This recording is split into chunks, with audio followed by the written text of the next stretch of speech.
Assalamualaikum warahmatullahi wabarakatuh. Di sini saya Falasif Andini akan menjelaskan tentang the principle of instructional language for a teacher.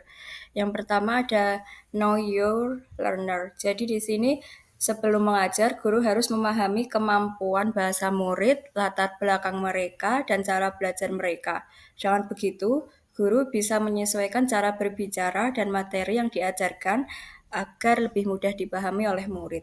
Yang kedua, ada create a positive classroom environment. Jadi kelas harus jadi tempat yang nyaman bagi murid.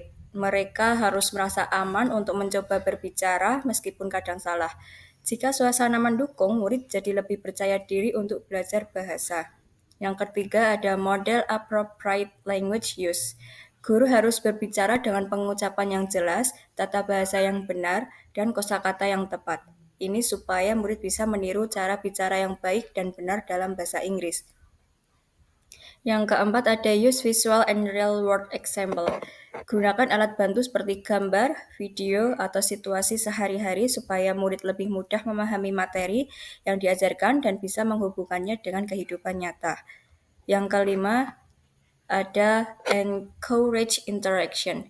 Jangan hanya guru yang aktif berbicara, buat aktivitas seperti kerja kelompok, diskusi, atau bermain peran supaya murid bisa berlatih berbicara dan menggunakan bahasa dalam situasi nyata. Yang keenam ada provide clear instruction. Saat memberikan tugas atau instruksi, gunakan kalimat yang pendek, jelas, dan mudah dimengerti. Ini supaya murid tidak bingung dan tahu apa yang harus dilakukan. Dan yang terakhir ada differentiated instruction. Murid punya kemampuan yang berbeda-beda. Gunakan bahasa yang sesuai dengan tingkat pemahaman mereka supaya semua bisa mengikuti pelajaran tanpa merasa kesulitan. Yang selanjutnya, other principle of instructional language for a teacher. Jadi di sini ada beberapa prinsip utama dalam mengajar dengan bahasa yang baik. Antara lain ada gunakan bahasa yang jelas, pilih kata-kata dan tata bahasa yang sesuai dengan tingkat murid. Yang ketiga, beri konteks supaya murid lebih mudah paham. Yang keempat, buat murid aktif berbicara dan berinteraksi. Yang kelima, menggabungkan situasi kehidupan nyata. Keenam, beri instruksi yang mudah dimengerti. Dan yang terakhir, mengadaptasi bahasa ke berbagai gaya belajar. Selanjutnya, key aspect of instructional language principle. Yang pertama ada communicative focus. Jadi ajak murid untuk lebih banyak menggunakan bahasa dalam komunikasi nyata, bukan hanya menghafal tata bahasa. Yang penting mereka bisa menyampaikan maksud mereka dengan baik. Yang kedua, comprehensible input. Gunakan kata-kata yang sesuai dengan tingkat murid dan tambahkan alat bantu seperti gambar, gerakan tangan, atau contoh situasi supaya mereka lebih cepat paham. Yang ketiga ada learner-centered approach. Sesuaikan cara mengajar dan dengan kebutuhan dan gaya belajar murid supaya mereka lebih terlibat aktif dalam proses belajar.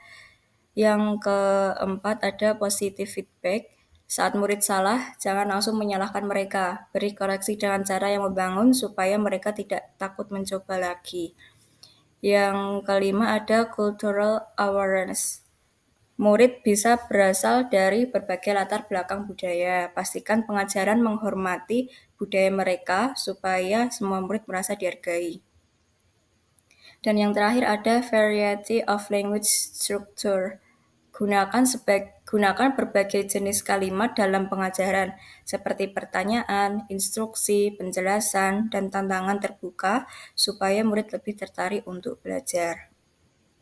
Yang selanjutnya ada giving instruction in English.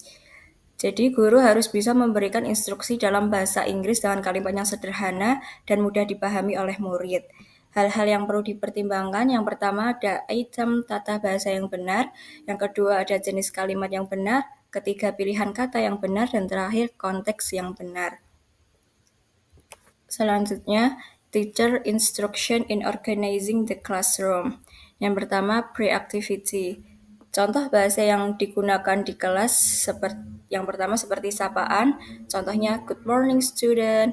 Yang kedua ada menanyakan kehadiran, who is absent today. Yang ketiga memulai pelajaran, contohnya let's start our lesson. Dan yang terakhir ada mengecek pemahaman, contohnya do you understand? Do you understand? Terus selanjutnya Wales activity. Di Wales activity ini contohnya yang pertama waiting to start. Contoh kalimat I'm waiting for you to be quiet. Yang kedua ada time to begin. Contohnya let's begin our lesson now. Terus yang ketiga jika ada murid yang telat, kita bisa menanyakan where have you been or did you oversleep. Dan yang terakhir checking understanding murid. Contoh pertanyaannya ada is there any question? Do you understand? Atau are you with me? Terus selanjutnya ada post activity. Contoh bahasa yang digunakan saat mengakhiri pelajaran. Yang pertama, it's almost time to stop. Yang kedua, we will continue next time. Yang ketiga, do exercise on page for homework. Yang terakhir, see you next time. Selanjutnya motivating expression. Yang pertama ada berbagai banyak motivating expression. Pertama, that's good, you're right, good work, great, that's it, excellent, good remembering, keep on trying, keep up the good work, and the last that kind of work makes me happy. Jadi di sini selanjutnya CIYL in Indonesia konteks. Jadi di sini pelajaran bahasa Inggris untuk anak di Indonesia. Yang pertama, bahasa Inggris harus digunakan sepanjang waktu agar anak-anak terbiasa dan mendapatkan banyak paparan bahasa Inggris. Yang kedua, lingkungan yang kaya dengan tulisan dalam bahasa Inggris. Kelas harus dihiasi dengan berbagai tulisan dalam bahasa Inggris seperti poster, tabel, atau buku agar anak-anak terbiasa melihat dan membaca bahasa Inggris. Yang ketiga, menggunakan teknik pembelajaran berbasis aktivitas. Guru harus menggunakan metode yang menyenangkan seperti total physical response, permainan, dan proyek agar anak lebih aktif belajar. Yang keempat, menggunakan berbagai teknik dalam waktu singkat. Supaya anak-anak tidak mudah bosan, guru harus sering mengganti teknik mengajar. Misalnya dari permainan ke lagu, lalu ke bercerita. Yang kelima, fokus pada bahasa Inggris fungsional. Guru harus mengajarkan kata-kata yang langsung bisa digunakan anak-anak dalam komunikasi sehari-hari. Contoh, mengajarkan kalimat seperti May I go to the toilet? Atau What is your name? Lebih bermanfaat daripada hanya menghafal daftar kata. Yang keenam, pengulangan itu penting. Guru harus sering mengulang kosakata atau ungkapan bahasa Inggris agar anak-anak benar-benar memahami dan mengingatnya. Contoh, jika ingin anak-anak mengingat kata apple, maka guru bisa sering menunjuk gambar apel sambil menyebutkan namanya. Yang ke-7, menciptakan rutinitas pembelajaran yang mendukung akuisisi bahasa. Jadi, guru perlu membuat kegiatan rutin dalam bahasa Inggris, misalnya menyapa dengan bahasa Inggris setiap hari, good morning class. Yang kedua, menggunakan instruksi dalam bahasa Inggris, open your book on page 5. Memulai dan menutup kelas dengan ungkapan yang sama setiap hari.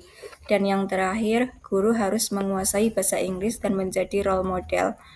Guru yang mengajarkan bahasa Inggris harus memiliki kemampuan berbahasa Inggris yang baik. Guru juga harus menjadi contoh yang baik dalam berbicara dan menggunakan bahasa Inggris agar anak-anak bisa meniru dengan benar. Sekian dari saya, dari kelompok 3. Thank you for attention. Wassalamualaikum warahmatullahi wabarakatuh.